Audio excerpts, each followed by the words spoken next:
اپنی نظر اور شرمگاہ کی حفاظت کریں۔ اس دور کا سب سے بڑا فتنہ یہ ہے کہ نگاہیں پاک نہیں رہی، نگاہیں غلیظ اور گندی ہو گئی، شرمگاہوں میں وہ تقدس نہیں رہا ہے۔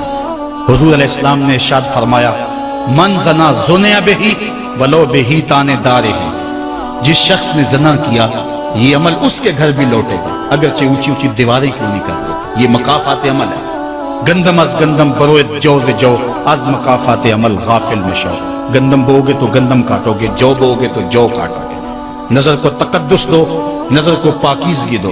حضرت لقمان حکیم کہتے ہیں کہ میں کئی نبیوں سے ملا ہوں، کئی نبیوں سے ملاقات کی ہے، اور میں ان سے دو دو چار چار باتیں جمع کی ہیں، اور ان ساری باتوں کو میں نے جمع کر کے 100 باتیں جمع کی ہیں، اور ان کا پھر میں نے خلاصہ تیار کیا ہے۔ ان میں 8 باتیں الگ کی ہیں۔ ان 8 باتوں میں ایک بات یہ ہے، جب کسی کے گھر جاؤ تو نظر کو حفاظت میں رکھو۔ جس شخص کے مہمان بنو، جس کے گھر جاؤ، تمہاری نظر نہ بھٹکنے پائے۔ نظر اگر غیر محرم کو شہوت سے دیکھتی ہے، حدیث میں آتا ہے کل قیامت کے دن جہنم کی آگ سے بھر دی جائے گی، وہ سخت رسوا ہوگا۔ آج میڈیا کی آوارگی اور انٹرنیٹ پہ جو کچھ ہو رہا ہے، ٹیلی ویژن اور سینما جو بدتمیزی پھیلا رہے ہیں، اور موبائل پیکر جس طرح بے حیائی کو فروغ ہو رہا ہے، ہم اس کے خلاف پوری قوت کے ساتھ بند باندھیں۔ اپنی اولادوں کے ہاتھوں سے ناول چھین لو، ان کے ہاتھوں سے جو ہے وہ فلمیں چھین لو، ان کی خلوتوں پہ نظر رکھو اور ان کی حفاظت کرو۔ جس شخص کی نظر پاک نہیں ہے، اس کے من میں طہارت نہیں آ سکتی ہے۔ دل پاک نہیں ہے، اس کو جو ہے وہ باطن کا نور نصیب نہیں ہو سکتا۔ وائے قوم کشتائے تدبیر غیر، کارے او تخریب خود تعمیر غیر، از حیا بیگانہ پیرانے کہن، نوجوانہ چوں زنا مشغول تن۔ کتنی حکمت والی بات کہی اقبال نے۔ وہ اپنے دور کا دکھڑا سناتا ہے، جس دور سے ہم گزر رہے ہیں اب تو عجیب حال ہو گئے۔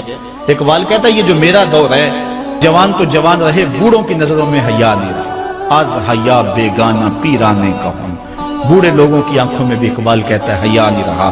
نوجوانہ چوں زنا مشغول تن، اور نوجوان عورتوں کی طرح اپنے تن کے ساتھ لگے ہوئے ہیں، اپنے تن کو سنوارنے میں ہر وقت کنگھی پٹی میں لگے ہوئے ہیں۔ یہ مردوں کا کام نہیں ہوتا، یہ دلیروں اور بہادروں کا کام نہیں ہوتا، یہ عورتوں کے وظیفے ہیں۔ در دل شاں آرزوہا بے ثبات، مردہ زائن از بطون امہات۔ ان کے دلوں میں آرزویں کوئی اور ہی ہیں، اور ماؤں کے پیٹوں سے مردہ جنم لے رہے ہیں۔ دخترانے او بزلف خود اسیر، شوخ چشموں خود نماؤ خود دگیر۔ اور قوم کی بیٹیاں اپنی زلف کی خود قیدی ہو چکی ہیں، اور ہر وقت جو ہے وہ اپنے آپ کو آئینے میں دیکھتی رہتی ہیں۔ ساختہ پرداختہ دل باختہ، ابروآں مثل دو تیغ آختہ۔ وہ جو گھر کی رونق تھی، جو آبرو اور حیا کا دوسرا نام تھا، آج وہ دل پھینک قسم کی ہو گئی ہے۔ آہ قوم میں دل سے حق پرداختہ، مرد و مرگے خیش را نہ شناختہ۔ اقبال کہتا ہے ہائے قوم کہ جو مر گئی اور اسے ابھی تک پتہ ہی نہیں چلا کہ میں مر چکی ہوں اور جینے کا سامان نہیں کرتی۔ حضور نے فرمایا ہر دین کی کوئی پہچان ہوتی ہے، میرے دین کی پہچان حیا ہے۔ اگر حیا نہیں ہے تو دین ہی نہیں ہے۔ ہم نے جس دور میں اپنے ماں باپ سے دین سیکھا تو اس وقت اتنے فرقے بھی نہیں تھے، نہ بات بات پہ شرک کے فتوے لگتے تھے، اور نہ ہی لوگ دین کو کاروبار بنائے ہوئے تھے۔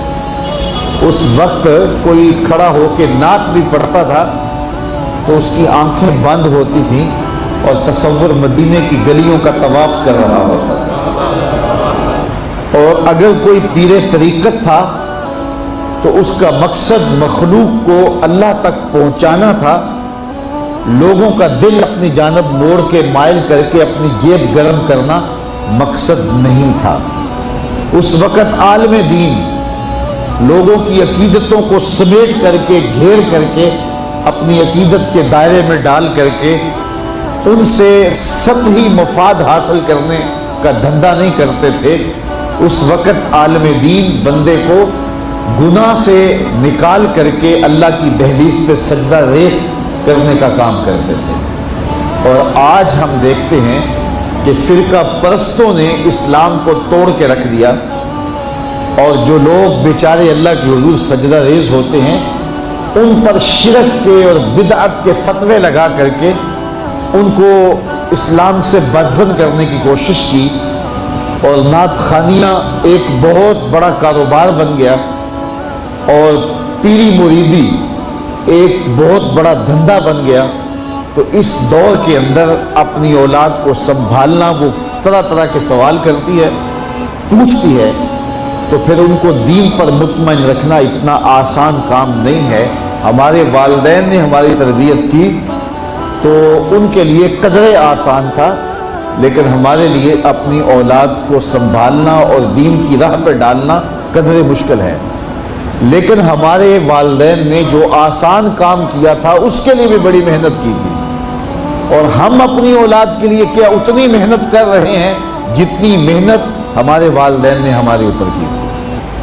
تو اگر ہم نہیں کر رہے تو پھر ہماری اگلی اولادیں یا ان کی اگلی نسلیں پھر کن ہاتھوں میں ہوں؟ تو اس لیے ہمیں خاص طور پہ سوچنا چاہیے۔ میں نے قرآن مجید کی جو آیت کریمہ پڑھی ہے اس میں ارشاد فرمایا، اپنے آپ کو اور اپنی اولاد کو دوزخ کی آگ سے بچا لو جس کا ایندھن انسان اور پتھر ہے۔ تو مجھے اور آپ کو اپنی اولاد کی حفاظت کرنی چاہیے۔